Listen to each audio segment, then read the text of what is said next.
which I don't need 16 post-it note packs. No one does.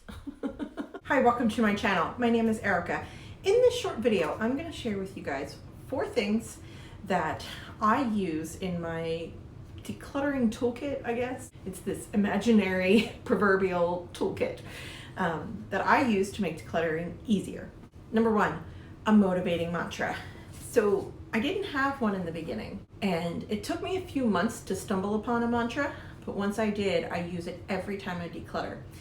And I'm not suggesting you use it, I'm suggesting you find the mantra that motivates you, but this one was mine. Decide what to keep, ask why, and let go of the rest.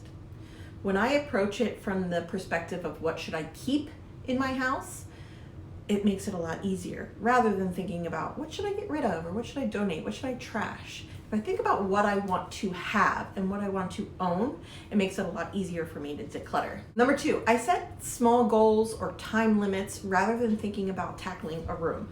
A room feels too big. Just for me, it feels too big because most of my rooms had too much stuff before. So now when I'm tackling something, and right now my big tackling projects are the crawl space, the attic, and the shed. And when I think about them, I don't want to go in there. I just don't.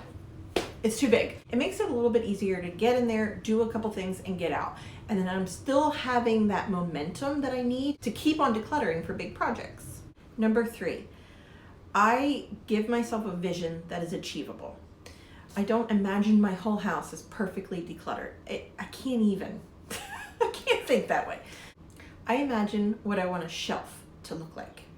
Or I imagine how I want a specific thing organized, like kitchen utensils, the tools, you know. I envision how I want that to look, and I figure out how to get myself there. And by envisioning it, I'm able to kickstart my motivation to say, okay, that's what I want it to be. And I think about what I need to keep to get there. Number 4, it's a big one, roadblocks.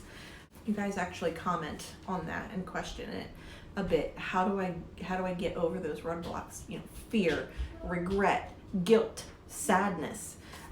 Those are big emotions to process when you're decluttering. And the bigger the decluttering project, the bigger the emotion. You know, that what if I need this in the future? What if this does have a purpose and I just don't know it yet?